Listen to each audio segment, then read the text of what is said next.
पलक झपकते ही मानवता ने इस ग्रह को बदल दिया है।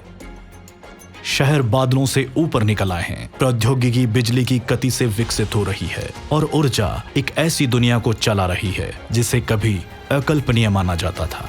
हमारी महत्वाकांक्षा ने परिदृश्य को नया आकार दिया है, अर्थव्यवस्थाओं को ऊर्जा दी है और अरबों लोगों को आपस में जोड़ा है। नवाचार हमारी प्रगति की आधारशिला बन गया है, लेकिन प्रगति के साथ उसकी एक परछाई भी दिखाई देती है। प्राकृतिक दुनिया में बढ़ता हुआ असंतुलन। जब हम अपने जीवन को चलाने के लिए जीवाश्म ईंधन जलाते हैं, हवा में ग्रीन हाउस गैसें भर जाती हैं, जो गर्मी को अपने अंदर रोककर ग्रह के नाजुक जलवायु तंत्र को बाधित करती हैं। परिणाम गंभीर है। बढ़ते वैश्विक तापमान से घातक तूफान बनते हैं, कभी पूर्वानुमान योग्य होने वाले मौसम अव्यवस्थित हो जाते हैं और सूखे से दुनिया भर में आजीविका और खाद्य सुरक्षा को खतरा होता है। पिघलते आर्कटिक से लेकर जलते अमेज़न तक सबूत निर्विवाद है। हमारा ग्रह बदल रहा है और इसके साथ लाखों लोगों का जीवन प्रभावित हो रहा है। जागो पृथ्वी ग्रह। ये सही समय है जागने का। वैज्ञानिक जानते हैं कि करीब 10,000 वर्ष पहले अंतिम प्रमुख हिमयुग की समाप्ति के बाद से पृथ्वी का तापमान स्थिर रहा है। कम से कम यह 19वीं सदी के मध्य तक स्थिर था। फिर कुछ अजीब घटने लगा। पृथ्वी चिंताजनक दर से गर्म होने लगी।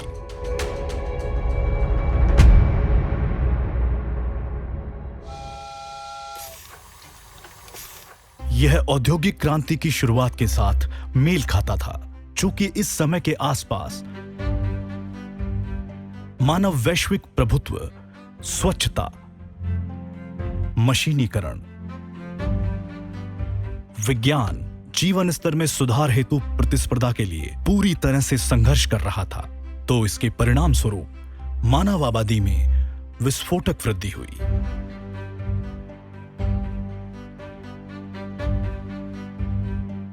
कई वरिष्ठ नागरिकों ने विश्व की जनसंख्या 2 अरब से बढ़कर आज लगभग 9 अरब होते हुए देखी है। मानवीय सफलताओं और असफलताओं की कीमत हमारे पर्यावरण को चुकानी पड़ी है।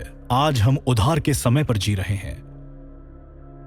पृथ्वी का तापमान अब अपने पूर्व औद्योगिक स्तर से कम 1.2 से 1.5 डिग्री सेंटीग्रेड ऊपर है। जलवायु इतनी तेजी से बदल रही है कि हम सभी का ध्यान इस पर जाने लगा है। कई वैज्ञानिकों का अब मानना है कि यदि हम उत्सर्जन में पूर्ण कटौती नहीं करते हैं तो पृथ्वी मानव जाति के लिए एक भयानक नरक बन जाएगी। पृथ्वी एक ज्वलंत भट्टी बन सकती है। जैसा कि आज हम जानते हैं, यह मानव जाति के लिए मौत की घंटी हो सकती है। यह वर्ष रिकॉर्ड के अनुसार अब तक का सबसे गर्म वर्ष था। 2023 आने वाले समय का पूर्वाभास है। 1995 में आईपीसीसी की एक रिपोर्ट में कहा गया था कि अगले 100 वर्षों में अंटार्कटिका की जमी हुई बर्फ की परतों में बंद बर्फ के स्तर में थोड़ा ही बदलाव होने की उम्मीद है। वे कितने गलत थे। मार्च 2022 में पूर्वी अंटार्कटिका के बड़े हिस्से में सामान्य से 40 डिग्री सेंटीग्रेड तक अधिक गर्मी का अनुभव किया गया। यह पृथ्वी पर अब तक दर्ज की गई उच्चतम तापमान विसंगति थी। अंटार्कटिका जलवायु परिवर्तन का शिकार हो रहा है। पृथ्वी का सबसे बड़ा रेफ्रिजरेटर डीफ्रॉस्ट होना शुरू हो रहा है। समुद्री बर्फ के विशाल क्षेत्र चिंताजनक दर से गायब हो रहे हैं। 2023 की गर्मियों के बाद अंटार्कटिका महासागरों से गायब बर्फ का क्षेत्र अब तक के उच्चतम स्तर पर पहुंच गया है। जब सर्दियां आईं, तो जो बर्फ वापस लौटी उसमें पिछले वर्ष की तुलना में लगभग ग्रीनलैंड के आकार का एक क्षेत्र गायब था। अंटार्कटिका की बर्फ की परत का पिघलना विशेष रूप से महत्वपूर्ण है, क्योंकि अंटार्कटिका की बर्फ की चादरों में समुद्र के स्तर को 60 मीटर तक बढ़ाने के लिए पर्याप्त बर्फ जमा है। यह तथ्य कि अंटार्कटिक और आर्कटिक दोनों बर्फ की चोटियां पिघल रही हैं, इसका वैश्विक जलवायु पर हम सभी के लिए व्यापक प्रभाव पड़ेगा। इसका समुद्र के तापमान, धाराओं और समुद्री पोषक तत्वों पर भी विनाशकारी प्रभाव पड़ेगा, जो दुनिया भर में समुद्री उथल-पुथल के दौरान खाद्य श्रृंखला को पोषण देते हैं। सबसे अधिक चिंता की बात यह है कि अगले कुछ वर्षों में ध्रुवीय हिमखंडों और समुद्री बर्फ के पिघलने की दर अत्यधिक तेजी से बढ़ने की आशंका है। 2023 और अब 2024 में गर्मी का रिकॉर्ड स्तर दर्ज किया गया है। चीन के सैनबोआ में एक मौसम केंद्र ने 16 जुलाई 2023 को रिकॉर्ड तापमान 52.2 डिग्री सेंटीग्रेड दर्ज किया गया।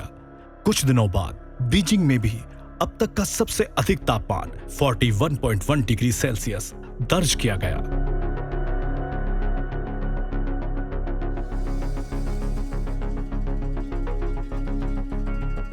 उसी समय रूस के साइबेरिया में, जहां किसी ने लू चलने की कल्पना नहीं की होगी, येकातेरिनबर्ग में उच्चतम तापमान 40 डिग्री सेल्सियस दर्ज किया गया। यूरोप में भी हीट वेव का यही पैटर्न सामने आया। एथेंस में पारिवेशिक तापमान या एम्बिएंट टेम्परेचर 43.4 डिग्री सेल्सियस तक पहुंच गया और सार्डिनिया इटली में जुलाई 2023 में तापमान रिकॉर्ड तोड़ 43 डिग्री सेल्सियस तक मापा गया। अमेरिका भी 2023 की इस रिकॉर्ड हीटवेव से नहीं बच सका। 16 जुलाई को डेथ वैली कैलिफोर्निया में कथित तौर पर उच्चतम तापमान 55 डिग्री सेल्सियस दर्ज किया गया। फिनिक्स एरिजोना में लगातार 31 दिन तापमान 43 डिग्री सेल्सियस से ऊपर रहा और मैक्सिको में तापमान इतना अधिक था कि इसका स्थानीय वन्य जीवन पर असर पड़ा। देशी हाउलर बंदर बड़ी संख्या में पेड़ों से गिरकर मर रहे थे। सूखे का हीट वेव से निकट संबंध है। 2023 के गंभीर रिकॉर्ड सूखे ने मिसिसिपी नदी बेसिन और पनामा नहर पर वाणिज्य को गंभीर रूप से प्रभावित किया, जहां पानी का स्तर इतना नीचे चला गया कि वाणिज्यिक शिपिंग की आवाजाही बाधित हो गई। अमेजन नदी बेसिन ने अब तक के सबसे खराब सूखे का अनुभव किया। मनोस में अमेजन नदी अपने मार्ग से 12.7 मीटर तक हट गई। नदी के पानी का तापमान कहीं कहीं 40 डिग्री सेल्सियस तक पहुंच गया।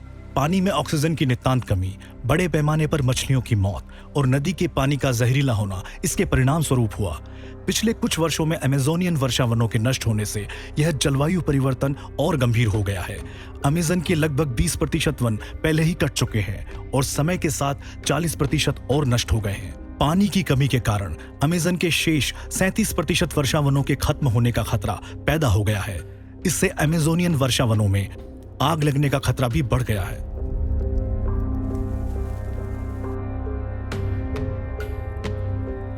इसके अलावा 2023 और 2024 के दौरान दुनिया में रिकॉर्ड संख्या में जंगलों में आग लगने की घटनाएं हुई।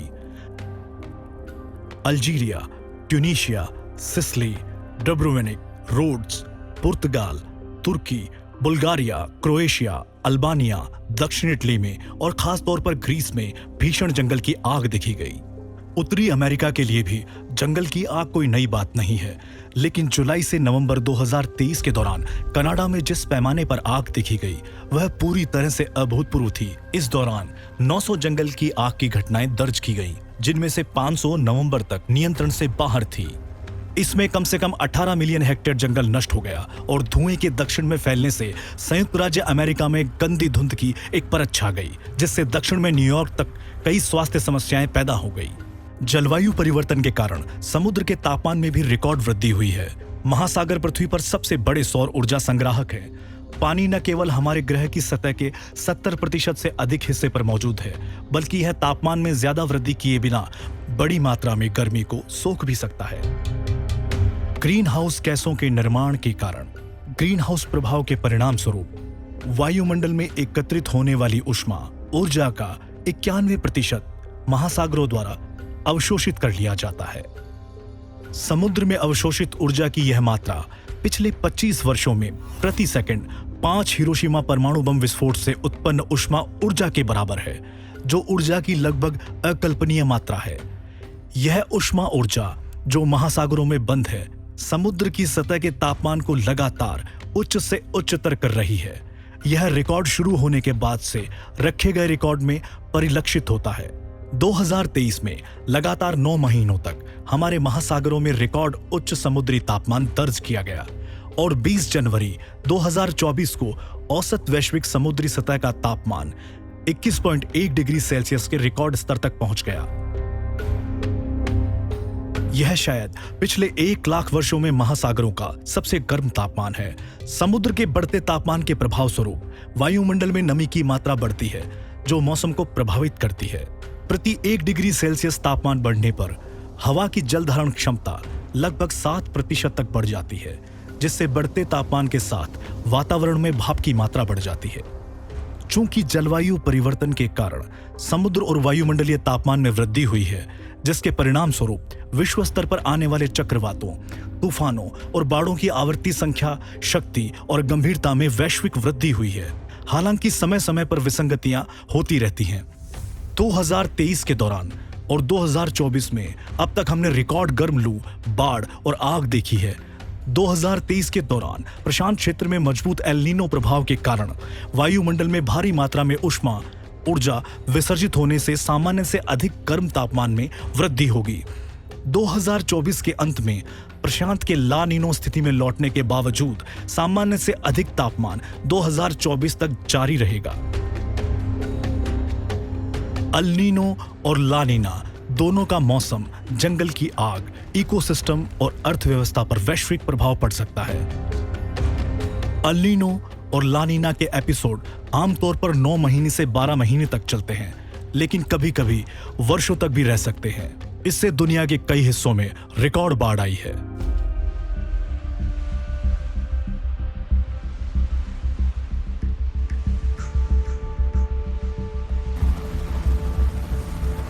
यहां भी चीन एक ऐसा देश था जो बाढ़ से बुरी तरह प्रभावित हुआ। जुलाई 2023 में पूर्वोत्तर के 16 शहरों और प्रांतों में टाइफून डोक्सुरी के कारण रिकॉर्ड बाढ़ दर्ज की गई और बीजिंग में 140 वर्षों में सबसे भारी वर्षा हुई।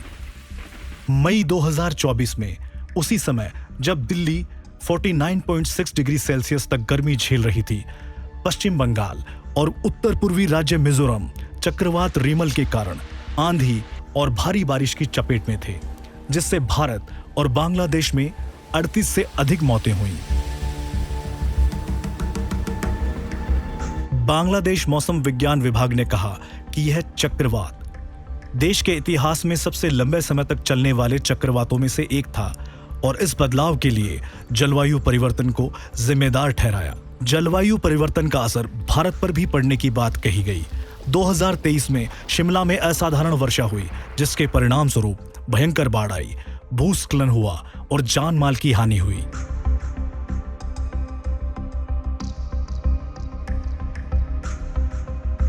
यूरोप भी बाढ़ से बच नहीं सका और हम फ्लैश फ्लड्स के खतरों से तब जागे जब 10 सितंबर 2023 को डरना लीबिया में 11,000 लोगों की जान चली गई। हम सब ने रिकॉर्ड स्तर पर ग्रीस, स्पेन, इटली, तुर्की, बुल्गारिया और फ्रांस में बाढ़ देखी है। ट्रॉपिकल और पोलर धाराओं के संगम पर दक्षिण ब्राजील की स्थिति ने जलवायु परिवर्तन के कारण लगातार तीव्र सूखे और बारिश को बढ़ावा दिया है। मई 2024 में ब्राजील के रियो ग्रैंड डू सुल राज्य के कुछ हिस्सों में रिकॉर्ड बारिश के कारण बाढ़ आ गई। 1.25 लाख लोगों का विस्थापन हुआ और जान माल की भारी हानि हुई। दो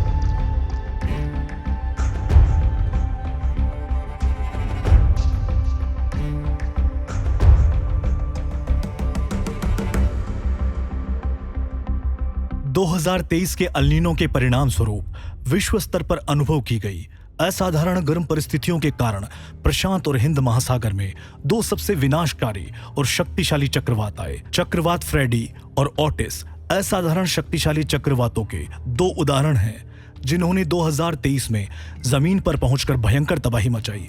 चक्रवात फ्रेडी अब तक दर्ज किया गया सबसे लंबे समय तक रहने वाला चक्रवात बन गया और आधिकारिक तौर पर पृथ्वी का उस समय तक का सबसे ऊर्जावान तूफान था। इस घातक ट्रॉपिकल चक्रवात ने फरवरी और मार्च 2023 में 5 सप्ताह से अधिक समय तक गर्म दक्षिणी हिंद महासागर को पार करते हुए ऊर्जा का निर्माण किया। जब यह अंततः जमीन पर पहुंचा तो इसने मलावी, मोजाम्बिक और मेडागास्कर के तटीय समुदायों को काफी नुकसान पहुंचाया।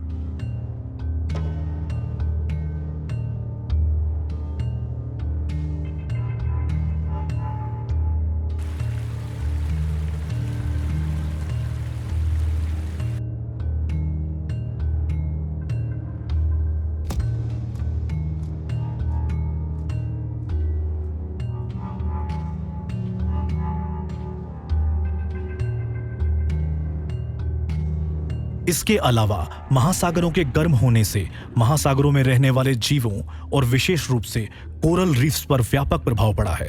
48 दिनों की अवधि में समुद्र की सतह के तापमान में केवल 1 डिग्री सेल्सियस की वृद्धि मूंगे में रहने वाले सहजीवी शैवाल को मारने के लिए पर्याप्त है और इसलिए कोरल पॉलिप अपने भोजन स्रोत से वंचित हो जाता है और मर जाता है। इस प्रोसेस को कोरल ब्लीचिंग के रूप में जाना जाता है। ग्रेट बैरियर रीफ का 98% हिस्सा पहले ही ब्लीच हो चुका है। यह विशेष रूप से इसलिए हानिकारक है क्योंकि हमारे महासागरों में 4 में से 1 समुद्री प्रजाति अपने प्राकृतिक आवास के अस्तित्व के लिए मूंगे पर निर्भर है। इसके अलावा वायुमंडल में उत्सर्जित कार्बन डाइऑक्साइड का लगभग 30% समुद्र में अवशोषित हो जाता है। यह पानी के साथ मिलकर कार्बोनिक एसिड का उत्पादन करता है। इस प्रक्रिया को महासागरीय अम्लीकरण के रूप में जाना जाता है। महासागरों के कुछ हिस्सों में ये pH 40% तक गिर गया है और 2100 तक इसके 7.8% तक गिरने का अनुमान है। यह बहुत अधिक नहीं लगता, लेकिन यह पूर्व औद्योगिक काल से pH में 150% की गिरावट को दर्शाता है। pH में इस परिवर्तन का हर उस समुद्री जीवन पर प्रभाव पड़ेगा जो अपने कुछ संरचनात्मक जैव रसायन के लिए कैल्शियम पर निर्भर है, क्योंकि इससे इन समुद्री जीवों के लिए अपने बाहरी आवरण को बनाए रखना अधिक कठिन हो जाता है। महासागरीय अम्लीकरण का पहले से ही कुछ समुद्री तटीय क्षेत्रों में जनसंख्या और मॉलस्क, क्रस्टेशिया और मूंगा चट्टानों की वृद्धि पर हानिकारक प्रभाव पड़ रहा है और खाद्य श्रृंखला के निचले हिस्से में फाइटोप्लांटन और जूप्लांटन इसका प्रभाव तेजी से पड़ेगा, जो pH परिवर्तनों के प्रति अत्यधिक संवेदनशील है। इसके अलावा वैश्विक मानव आबादी का लगभग 40% प्रोटीन के महत्वपूर्ण स्रोत के रूप में समुद्री भोजन पर निर्भर है।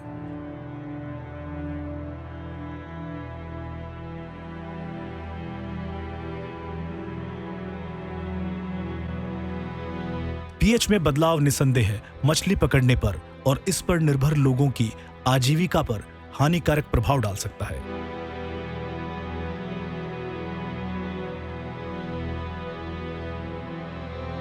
जलवायु परिवर्तन का मुख्य कारक कार्बन डाइऑक्साइड है।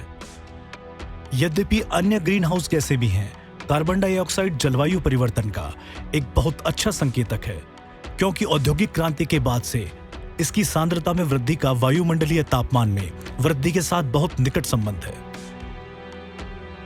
सन 1800 के बाद से गीगाटन में CO2 के वैश्विक उत्सर्जन के ग्राफ में ऊपर की ओर बढ़ोतरी इंगित करती है कि जीवाश्म ईंधन के जलने में अभी भी थोड़ी कमी आई है।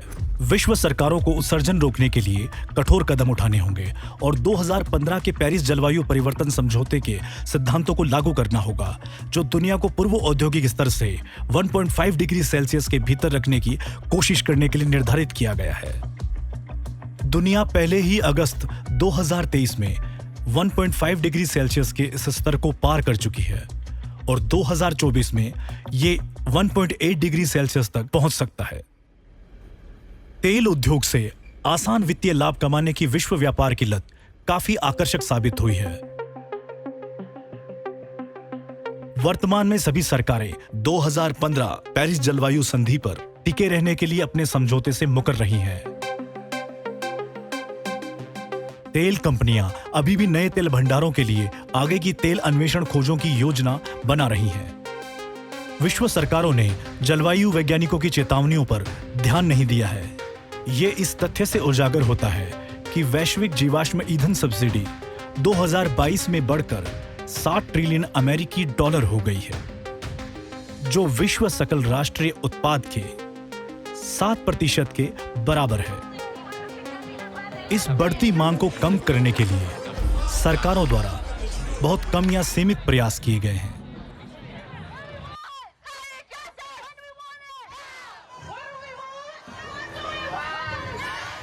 कई जलवायु वैज्ञानिक अब भविष्यवाणी करते हैं कि यदि हम वर्ष 2050 तक कार्बन डाइऑक्साइड के उत्सर्जन को 35 गीगाटन प्रति वर्ष से घटाकर शून्य नहीं करते हैं, तो पृथ्वी का वायुमंडलीय तापमान वर्तमान अनुमानों के तहत वर्ष 2100 तक अपने पूर्व औद्योगिक स्तर से 3 या 4 डिग्री सेल्सियस से भी अधिक बढ़ जाएगा।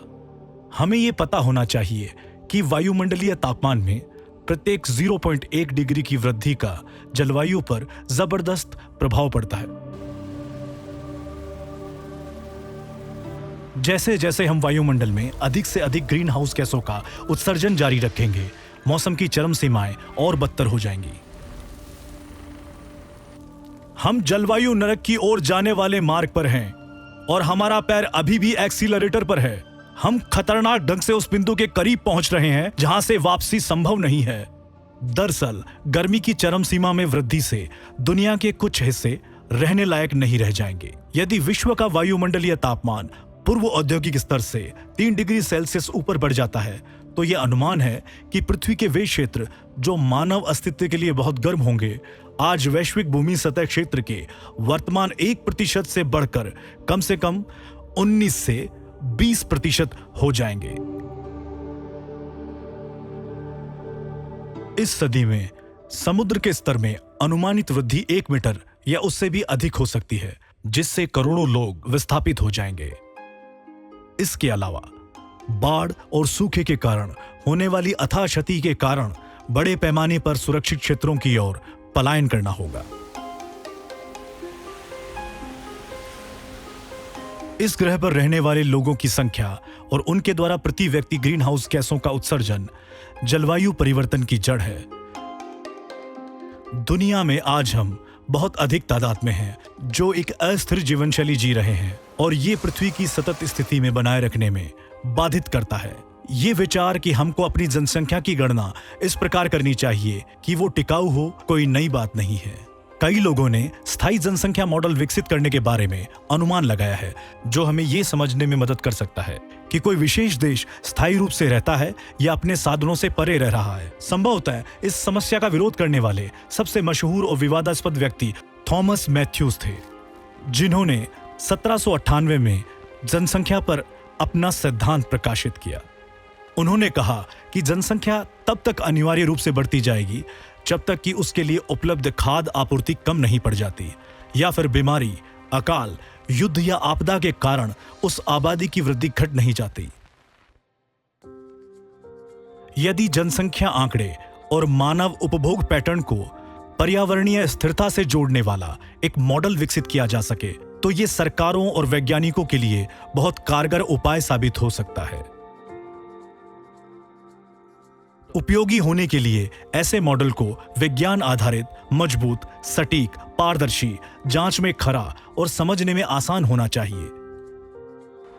1990 के दशक की शुरुआत में कुछ बेहद प्रतिभाशाली व्यक्तियों, डॉक्टर विलियम रीस और डॉक्टर मैथिस वार्गनेकल ने एक इकोलॉजिकल फुटप्रिंट मॉडल का विचार विकसित किया। 2003 से अब इस मॉडल को ग्लोबल फुटप्रिंट नेटवर्क नामक संगठन द्वारा प्रचारित किया जाता है।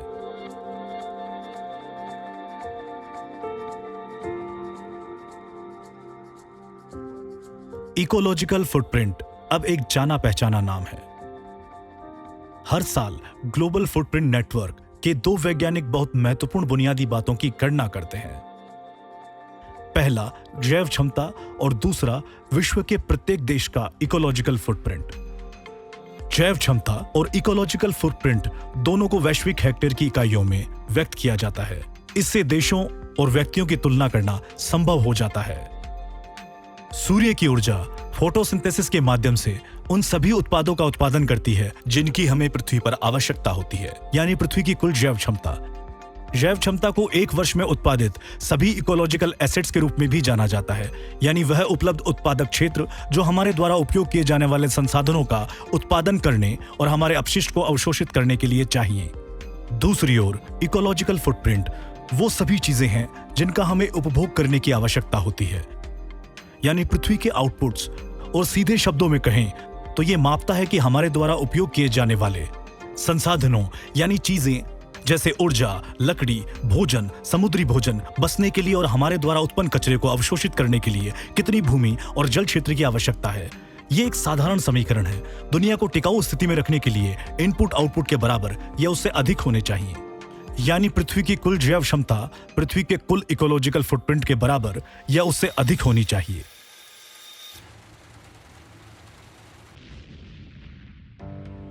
परिणामों को योजनाबद्ध रूप से विश्व मानचित्र पर रंगों द्वारा दर्शाया जा सकता है। जहां किसी देश का इकोलॉजिकल फुटप्रिंट उसकी जैव क्षमता से अधिक है, जिसे इकोलॉजिकल डेफिसिट कहा जाता है, उसे अस्थिर रूप से रहने वाला कहा जाता है। वे सभी देश लाल रंग में चिन्हित हैं। जहां किसी देश की जैव क्षमता उसके इकोलॉजिकल फुटप्रिंट से अधिक है, उस देश को इकोलॉजिकल क्रेडिटर कहा जाता है, यानी उस देश को स्थायी रूप से रहने वाला माना जाता है। वे सभी देश हरे रंग में चिन्हित हैं। Global footprint network ecological footprint और बायो कैपेसिटी की अपनी वार्षिक गणना में प्रति देश प्रति वर्ष 15,000 डेटा पॉइंट का उपयोग करता है। जहां रिकॉर्ड उपलब्ध है, वहां पारिस्थितिक पदचिह्न और जैव क्षमता की गणना 1962 तक चली जाती है। ध्यान दें कि कितने देश जो 1962 में पारिस्थितिक ऋणदाता थे, 2015 तक पारिस्थितिक घाटे में चले गए हैं। यह एक ग्राफ है जो 1962 से समय की तुलना में पृथ्वी की कुल जैव क्षमता और पृथ्वी के कुल इकोलॉजिकल फुटप्रिंट को साथ साथ दर्शाता है।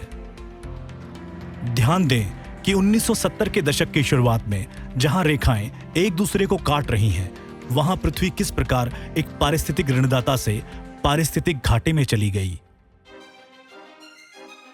आज दुनिया की 85% आबादी ऐसे देशों में रहती है जहां इकोलॉजिकल डेफिसिट है। सरल तर्क कहता है, दुनिया को अपनी वर्तमान उपभोग आदतों के तहत अपनी जनसंख्या को कम से कम 2/3 तक कम करने की आवश्यकता होगी।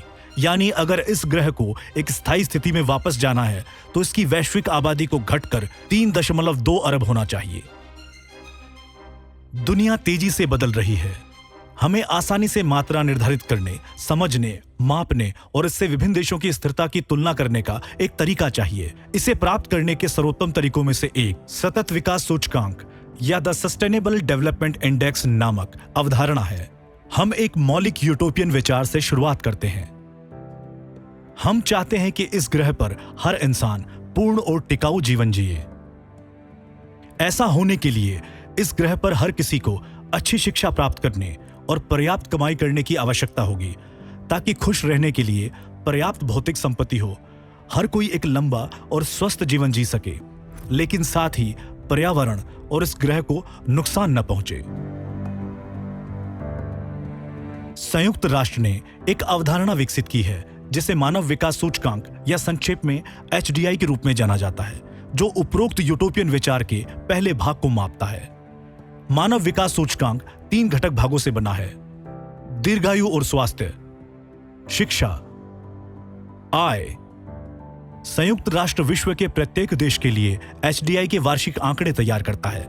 इस चित्र में आप 1990 से 2021 तक पृथ्वी पर प्रत्येक देश के लिए बनाए गए मानव विकास सूचकांक में परिवर्तन देख सकते हैं। सबसे कम HDI में से एक सूडान है, जिसका मानव विकास सूचकांक 2022 में 0.381 है। पैमाने के दूसरे छोर पर हमारे पास स्विट्जरलैंड का सबसे अमीर, सुशिक्षित और बेहद स्वस्थ व्यक्ति है, जिसकी उच्च HDI 0.91 है। ध्यान दें कि 1990 के बाद से हर देश के HDI में कैसे सुधार हुआ है। तो सतत विकास सूचकांक मानव विकास सूचकांक के विरुद्ध इकोलॉजिकल फुटप्रिंट का एक प्लॉट मात्र है। सबसे पहले हमें यह परिभाषित करने की आवश्यकता है कि उच्च मानव विकास सूचकांक से हमारा क्या तात्पर्य है। संयुक्त राष्ट्र द्वारा 0.7 के आंकड़े को मानव विकास सूचकांक की उच्च सीमा के रूप में दर्शाया गया है। अब ध्यान दें कि हम इस सीमा संख्या 0.7 HDI को X अक्ष पर प्लॉट करते हैं। Y अक्ष पर हम पृथ्वी की समतुल्य संख्या के रूप में प्रत्येक देश के इकोलॉजिकल फुटप्रिंट द्वारा ग्रह पर पड़ने वाले प्रभाव को मापेंगे। हम जानते हैं कि इस पृथ्वी पर रहने वाले 8 अरब मनुष्यों के लिए 12 अरब वैश्विक हेक्टेयर उपयोगी उत्पादक भूमि है। इस ग्रह को टिकाऊ स्थिति में रखने के लिए इकोलॉजिकल फुटप्रिंट 12 अरब वैश्विक हेक्टेयर से अधिक नहीं होना चाहिए। वर्तमान में पृथ्वी का इकोलॉजिकल फुटप्रिंट इसकी जैव क्षमता से कहीं अधिक है, यानी हम पृथ्वी की पुनः उत्पन्न करने की क्षमता से अधिक उपभोग और प्रदूषण कर रहे हैं। यह इतनी गंभीर स्थिति है कि वर्तमान में पृथ्वी के इकोलॉजिकल फुटप्रिंट को बनाए रखने के लिए सालाना 1.75 पृथ्वी की जैव क्षमता की आवश्यकता होगी। या दूसरे शब्दों में कहें कि पृथ्वी एक वर्ष में जितना उपभोग करती है उसे पुनः उत्पन्न करने में 20 महीने लगेंगे। हम जानते हैं कि ग्रह की जलवायु इस तरह से बदल रही है कि भविष्य में हमारा जीवन और अधिक अनिश्चित हो जाएगा। यह वर्ष 1990 के लिए सस्टेनेबल डेवलपमेंट इंडेक्स ग्राफ पर अंकित इस ग्रह पर सभी देशों का वितरण है। बहुत कम देशों में समान इकोलॉजिकल फुटप्रिंट थे। यदि हम सभी में नाइजर, युगांडा, भारत, चीन, इंडोनेशिया या श्रीलंका के लोगों की तरह उपभोग की आदतें होती तो इस ग्रह का इकोलॉजिकल फुटप्रिंट पृथ्वी की प्रति वर्ष जैव क्षमता के 2/3 से भी कम के बराबर होता। पृथ्वी आज भी टिकाऊ और बेहतर स्थिति में होती। हालांकि इन देशों का मानव विकास सूचकांक 0.7 से कम है, जो अस्वीकार्य रूप से कम है। दूसरी ओर यदि हमारे पास आधुनिक समाज का ढांचा होता और हम सभी एक अमेरिकी या संयुक्त अरब अमीरात के व्यक्ति की तरह रहते तो यह इस ग्रह के लिए एक पर्यावरणीय आपदा होती। इस पृथ्वी को टिकाऊ स्थिति में बने रहने के लिए वर्तमान की तुलना में प्रति वर्ष 5 गुना या इससे अधिक जैव क्षमता को पुनः उत्पन्न करने की आवश्यकता होती और इस ग्रह पर कुछ भी नहीं बचा होता। इस पृथ्वी को टिकाऊ स्थिति में रखने के लिए हम एक वर्ष में पृथ्वी द्वारा पुनः उत्पन्न की जा सकने वाली मात्रा से अधिक गैसों का उपभोग या उत्सर्जन नहीं करना चाहेंगे, अर्थात उस रेखा से नीचे जो एक पृथ्वी के बराबर इकोलॉजिकल फुटप्रिंट है, लेकिन साथ ही मानव विकास सूचकांक 0.7 से ऊपर भी होना चाहिए। यानी आदर्श रूप से हम चाहेंगे कि हर देश इस बॉक्स में आ जाए अगर पृथ्वी को टिकाऊ रूप से जीवित रहना है। अब 1990 में सतत विकास सूचकांक ग्राफ पर देशों के वितरण को फिर से देखें। अब वर्ष 1990 से 2021 तक समय के साथ इस ग्राफ पर देशों के प्रसार के पैटर्न में बदलाव पर ध्यान दें।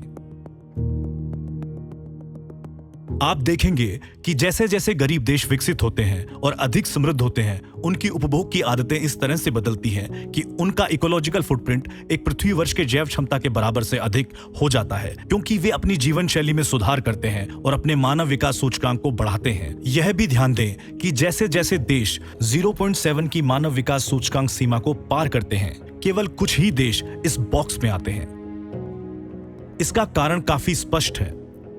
सभी देशों में समाज कम कार्बन उत्सर्जन वाली प्रौद्योगिकियों को विकसित करने और अपनाने में सक्षम नहीं है, जो हमें हमारे इकोलॉजिकल फुटप्रिंट में उल्लेखनीय वृद्धि किए बिना आधुनिक समाज की सुविधाओं का आनंद लेने की अनुमति देती है। सौभाग्य से पृथ्वी पर 50% से अधिक वैश्विक पदचिह्न या ग्लोबल फुटप्रिंट जीवाश्म ईंधन के जलने के कारण है। इसलिए इस स्थिरता विकास सूचकांक चित्र से ये स्पष्ट है कि वे देश जो वर्तमान में अस्थिर रूप से रह रहे हैं, यदि अपनी आबादी को काफी हद तक कम कर सकें और अपने कार्बन उत्सर्जन को भी कम कर सकें, तो यह उन्हें सस्टेनेबिलिटी बॉक्स में ले जाएगा।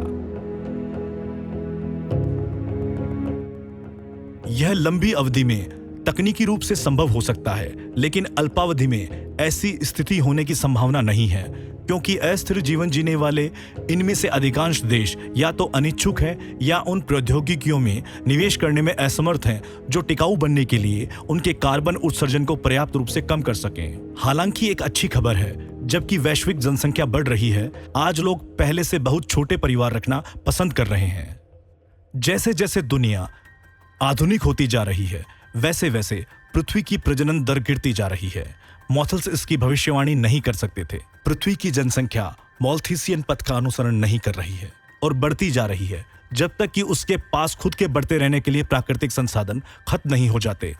1950 के दशक में दुनिया की लगभग 60% महिलाओं की प्रजनन दर प्रति महिला 6 बच्चों से अधिक थी। 2005-2010 की अवधि तक विश्व में 6 या अधिक बच्चे पैदा करने वाली महिलाओं की संख्या गिरकर 8% हो गई थी और दुनिया की 52% महिलाएं जादुई प्रतिस्थापन संख्या 2.1 की प्रजनन दर तक पहुंच गई थी। 2.1 का यह आंकड़ा विशेष रूप से प्रासंगिक है, क्योंकि जब जनसंख्या प्रजनन दर 2.1 के प्रतिस्थापन दर तक गिर जाती है तो वह जनसंख्या अंततः स्थिर हो जाएगी। जब प्रजनन दर 2.1 से नीचे चली जाएगी तो जनसंख्या में गिरावट आएगी। जापान, दक्षिण कोरिया, चीन और यूरोप के कई देशों में आज जनसंख्या कम हो रही है और यूक्रेन को छोड़ दें तो यह बिना युद्ध, बीमारी या अकाल के हो रही है।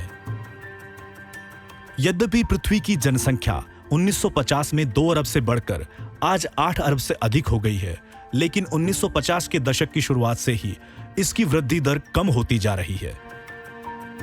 प्रजनन दर में इस लगभग चमत्कारी गिरावट को जनसांख्यिकीय बदलाव या डेमोग्राफिक ट्रांजिशन के रूप में जाना जाता है। यह घटना आधुनिक इतिहास में एक महत्वपूर्ण परिवर्तन का प्रतीक है। यह स्थायी निम्न वैश्विक प्रजनन दर की ओर एक बुनियादी बदलाव को इंगित करता है। यह समाज को इस तरह से बदल देगा जिसकी हम अभी कल्पना भी नहीं कर सकते।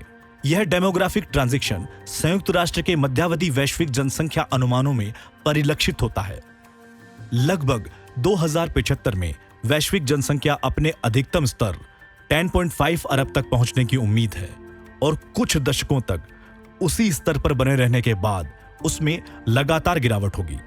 भविष्य में अनुमानित जनसांख्यिकीय रुझान हैरान कर देने वाले हैं। यदि कम प्रजनन दर का मौजूदा रुझान जारी रहा तो इस सदी के अंत तक जापान, चीन, दक्षिण कोरिया, थाईलैंड और यूरोप के देशों की आबादी 40 से 60% के बीच कम हो जाएगी।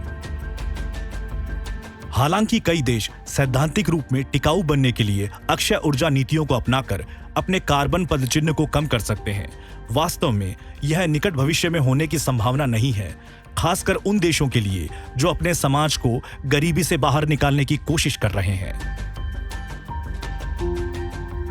जीवाश्म ईंधन का उपयोग किए बिना जीवन स्तर को ऊपर उठाने का प्रयास अभी भी आर्थिक रूप से बहुत महंगा साबित हो रहा है।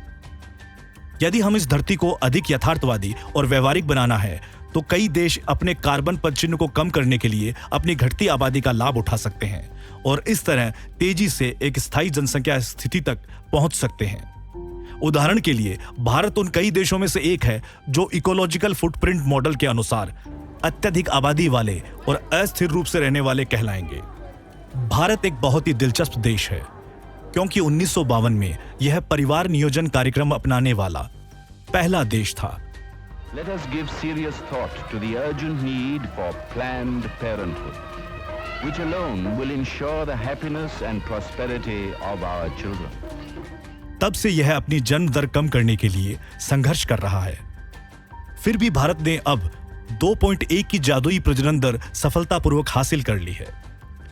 यह संयुक्त राष्ट्र के जनसंख्या अनुमानों में परिलक्षित होता है, जिससे अनुमान लगाया गया है कि भारतीय जनसंख्या 2065 तक 1.7 बिलियन हो जाएगी और फिर धीरे धीरे कम होगी।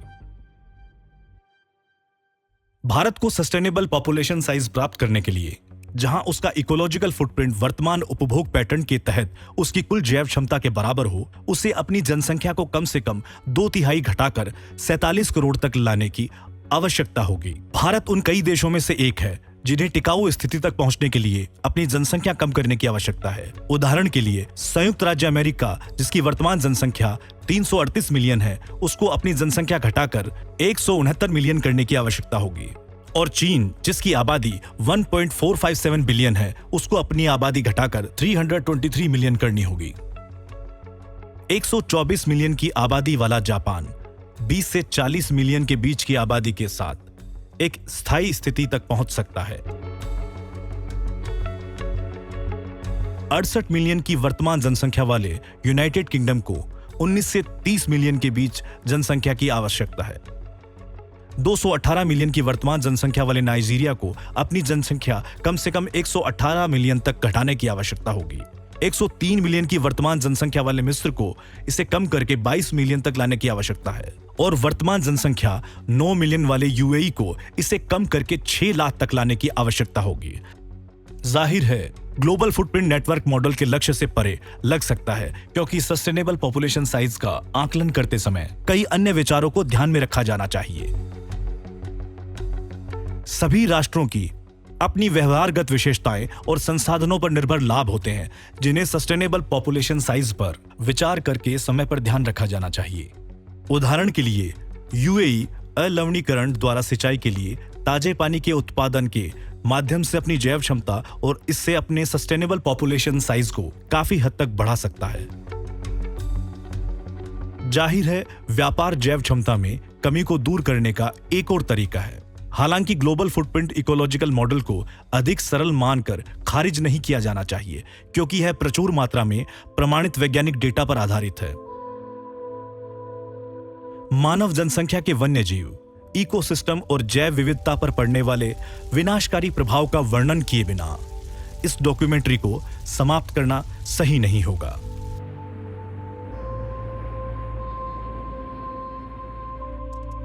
सस्टेनेबल ह्यूमन पॉपुलेशन साइज का निर्धारण करते समय इकोलॉजिकल ग्लोबल फुटप्रिंट मॉडल में स्वस्थ, सशक्त जैव विविधता के लिए आवश्यक स्थान को ध्यान में नहीं रखा जाता है।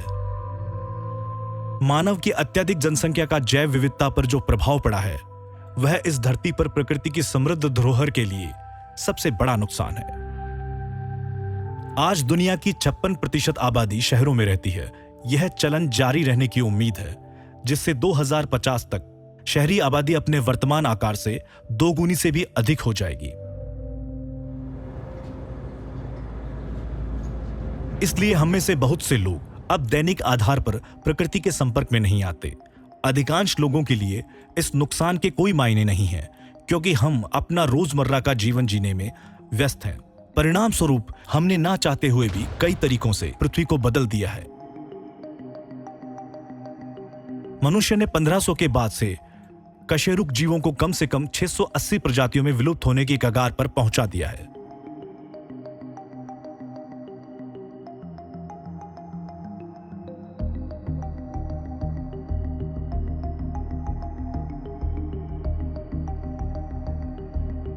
विश्व स्तर पर वर्ष 2016 तक की 50 साल की छोटी अवधि में स्तनधारियों, पक्षियों, उभयचरों, सरीसृपों और मछलियों की आबादी में औसतन 68% की गिरावट आई है और कैरेबियन और अमेजन में जैव विविधता का यह नुकसान इसी अवधि में 94% जितना अधिक है।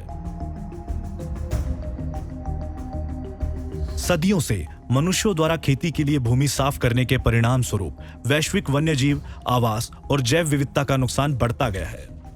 पिछले हिमयुग के बाद से दुनिया कम से कम 40% जंगल कृषि के कारण नष्ट हो गए हैं। नुकसान का यह पैमाना चौंकाने वाला है। अकेले 50 वर्षों में यह अनुमान लगाया गया है कि वैश्विक स्तर पर 340 मिलियन हेक्टेयर नई फसल भूमि का निर्माण किया गया और 470 मिलियन हेक्टेयर, चीन का लगभग आधा क्षेत्र, प्राकृतिक पारिस्थितिक तंत्र नेचुरल इकोसिस्टम को चारागाहों में बदल दिया गया, जिससे आज पशुधन कुल स्तनपायी बायोमास का 62%, मनुष्य 34% और वन्यजीव केवल 4% हो गए हैं और जंगली पक्षी अब कुल पक्षी बायोमास का केवल 29% हैं, जबकि पक्षी बायोमास का अन्य 70% मानव उपभोग के लिए पोल्ट्री से बना है। भोजन उगाने के लिए, स्थान की अपनी जरूरतों को पूरा करने के लिए मनुष्य ने वन्य जीवन और जैव विविधता पर जो प्रभाव डाला है, उस पर अब जलवायु परिवर्तन का अतिरिक्त बोझ भी है।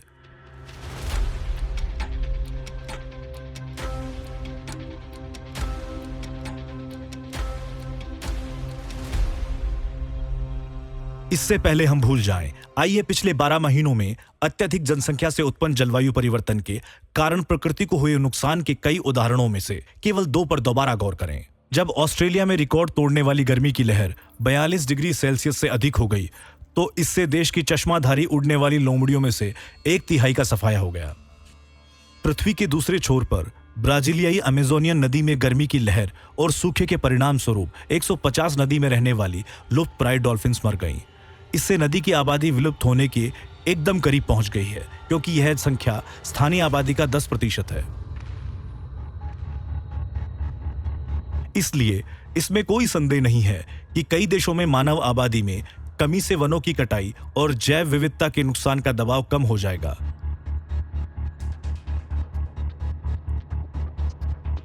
भविष्य में जनसंख्या टिकाऊ है या नहीं, इस पर विचार करते समय हमें निश्चित रूप से वन्य जीवों के लिए स्थान की आवश्यकता को ध्यान में रखना चाहिए। कई देशों में बहुत से लोग इस बात से सहमत होंगे कि वे जनसंख्या दबाव के प्रतिकूल प्रभावों को महसूस करते हैं और भारत इसका एक उदाहरण है। अन्य सभी पर्यावरणीय समस्याओं की एक सूची बनाएं जो अब हमें और हमारे घायल ग्रहों को प्रभावित कर रही है। ग्रीन हाउस गैसों में वृद्धि और परिणामी ग्लोबल वार्मिंग, महासागरों का अम्लीकरण और मछली भंडार का पतन, वर्षावन की हानि, रेगिस्तान का प्रसार, कृषि योग्य भूमि की कमी, हिंसक मौसम में वृद्धि, वन्यजीव प्रवास के पैटर्न में बदलाव, सूची लंबी होती जाती है। इन सभी में एक ही अंतर्निहित कारण है। इनमें से हर एक वैश्विक समस्या सामाजिक और पर्यावरणीय लोगों की बढ़ती गिनती के साथ हल करना अधिक कठिन और अंततः असंभव हो जाता है।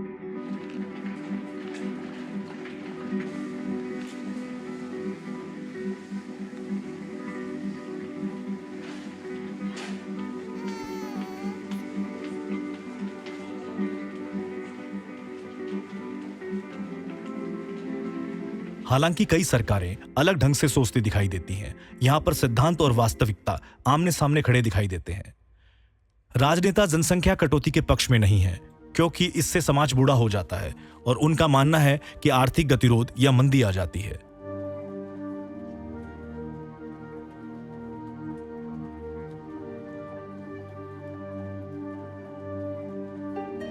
कम होते हुए कामकाजी युवाओं पर आश्रित सेवानिवृत्ति की उम्र के लोगों की बढ़ती संख्या को अर्थव्यवस्था के लिए बुरा माना जाता है। इसलिए भविष्य में प्रजनन दर और जनसंख्या में कमी पर राष्ट्र और समाज किस तरह प्रतिक्रिया करते हैं, ये बहुत महत्वपूर्ण है। हम इस स्थिति से कैसे निपटेंगे, ये पहले से तय नहीं है। हम जानते हैं कि प्रजनन दर बढ़ाने के लिए सरकारी दबाव का इस्तेमाल लोकतांत्रिक देशों में काम नहीं करता है।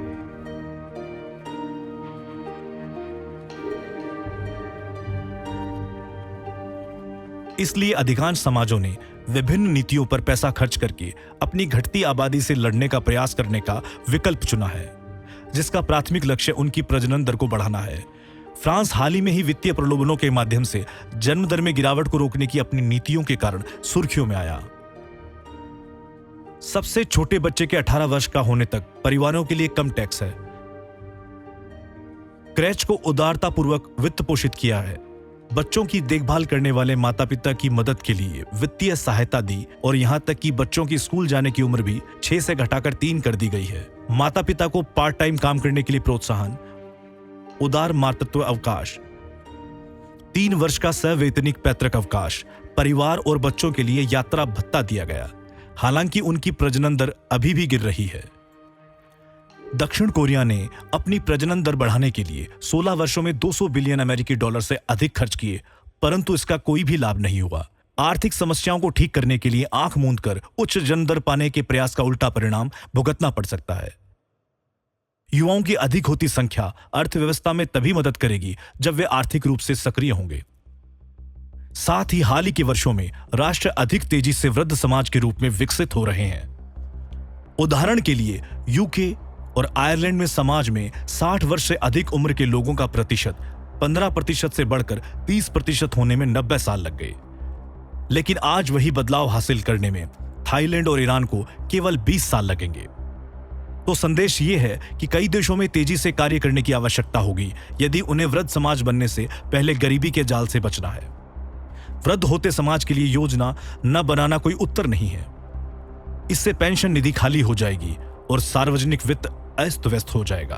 विकासशील देशों को अनौपचारिक अर्थव्यवस्थाओं से दूर जाने की आवश्यकता होगी, जो सेवानिवृत्ति तक पहुंचने पर वृद्ध पीढ़ी को गरीबी के खतरे में डालती है। आइए जापान पर करीब से नजर डालें। यह किसी देश द्वारा वृद्ध होते समाज की समस्याओं का सामना करने का सबसे अच्छा उदाहरण है। शेष दुनिया अंततः उसी चुनौतीपूर्ण जनसांख्यिकीय बदलाव का सामना करने वाली है और जापान को उसके नीतिगत समायोजन, नवाचारों और प्रयोग के लिए करीब से देख रही होगी, जो उसकी सरकार और व्यवसाय इस स्थिति से निपटने के लिए करते हैं।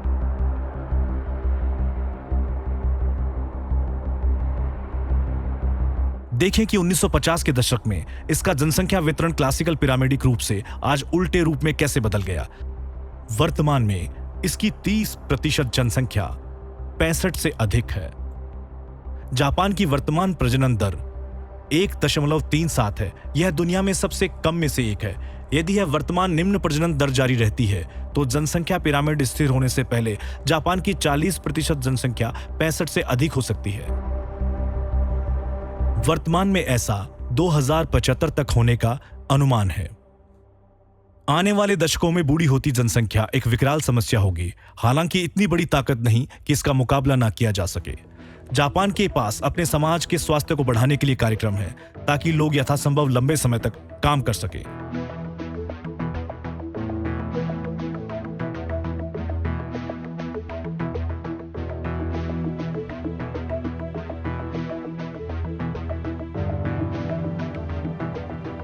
यह सेवानिवृत्ति की आयु और पेंशन पात्रता बढ़ा रहा है।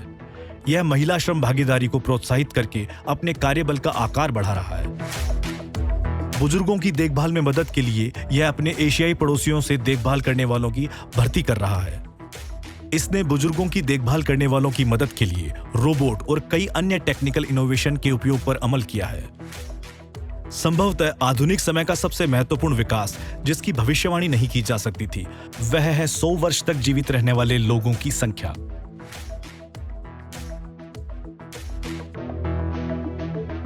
यहां प्रति 1 लाख जनसंख्या पर 74 लोग शतायु यानी 100 वर्ष से अधिक आयु के लोग के साथ जापान फिर से चार्ट में शीर्ष पर है और उनकी संख्या बढ़ रही है। आज जापान में लगभग 91,000 जीवित शतायु लोग रहते हैं। वितरण में शतायु महिलाओं का प्रतिशत प्रमुख है।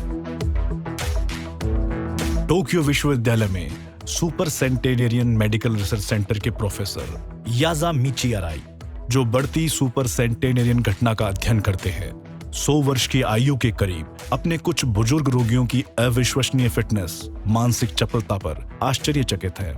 सुपर सेंटेनेरियन युग का आगमन भविष्य का गुण है और 100 वर्ष से अधिक आयु के लोगों की बढ़ती संख्या के साथ भविष्य के राष्ट्रों पर इसका प्रभाव अभी तक पूरी तरह से समझा नहीं जा सका है।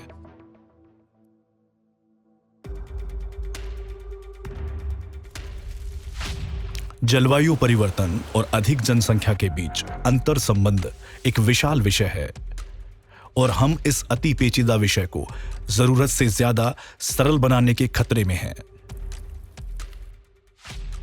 वर्तमान में हम अपने प्रदूषण, जीवाश्म ईंधन और टकरावपूर्ण जीवन शैली से अपने खूबसूरत ग्रह को बर्बाद कर रहे हैं। केवल एक ही ग्रह है जो मानव जीवन के लिए उपयुक्त है और हमें इसकी देखभाल वर्तमान की तुलना में कहीं बेहतर तरीके से करनी चाहिए। जलवायु परिवर्तन तेजी से हो रहा है।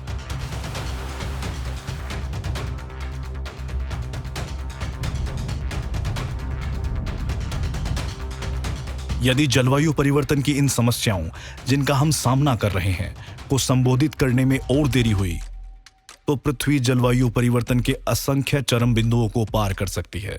उसके दोबारा संतुलन में लौटने की बहुत कम संभावना होगी। अभी हम जो जलवायु मौसम देख रहे हैं वह केवल शुरुआत हो सकती है। इस डॉक्यूमेंट्री में हमने केवल जलवायु परिवर्तन के कुछ कारणों पर संक्षेप में चर्चा की है।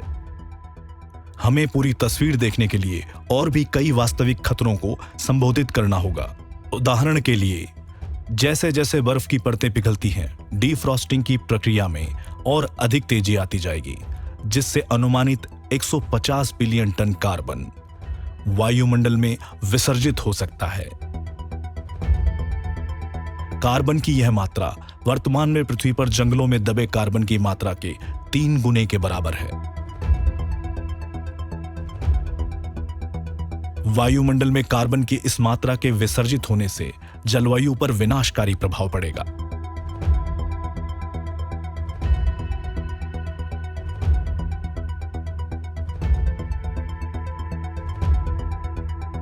इसके अलावा इस बात के भी पुख्ता सबूत हैं कि कुछ गहरे समुद्र की धाराएं जो पृथ्वी के महासागरों में घूमती हैं, जो सूक्ष्म समुद्री जीवों के लिए पोषक तत्व प्रदान करती हैं और जिन्हें खाकर मछलियां खाद्य श्रृंखला को आगे बढ़ाती हैं, कमजोर हो रही हैं और कुछ धाराएं अंततः बंद हो सकती हैं। इससे न केवल जलवायु बल्कि प्राथमिक उत्पादकता और समुद्री खाद्य श्रृंखलाओं के लिए भी गंभीर परिणाम होंगे, जो इन धाराओं द्वारा ले जाए जाने वाले पोषक तत्वों पर निर्भर करती हैं।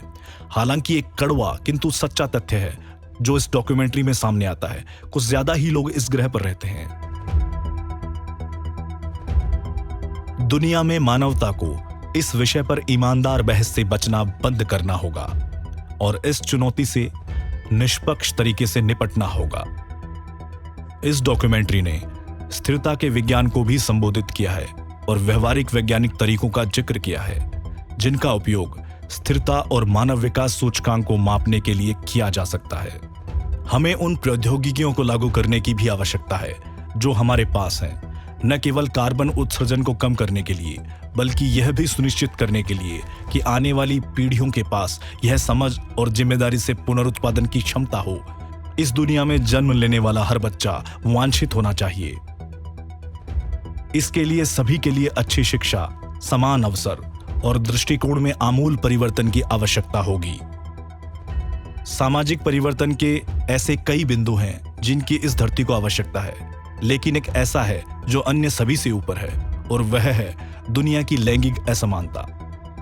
जहां समाज में महिलाओं को पूर्ण शिक्षा, वोट, स्वतंत्र इच्छा, समान अवसर, लिंग संरक्षण, परिवार नियोजन, साधनों की आसान पहुंच और अच्छा काम ढूंढने की क्षमता प्राप्त हो, इसके परिणाम स्वरूप प्रजनन दर में कमी आएगी और अंततः जनसंख्या स्थिर हो जाएगी। भविष्य में लोग अधिक समय तक जीवित रहेंगे। इसके लिए यह उम्मीद की जाती है कि हमें अधिक उम्र तक काम करना होगा ताकि बुढ़ापे में पेंशन का प्रबंध किया जा सके। यदि हम इन सभी तथ्यों को समझते हैं और उन पर अमल करते हैं, तो कोई कारण नहीं है कि हम उस भविष्य से बेहतर भविष्य की उम्मीद नहीं कर सकते जिसका हमने इस फिल्म में चित्रण किया है। लेकिन अगर हम ऐसा नहीं करते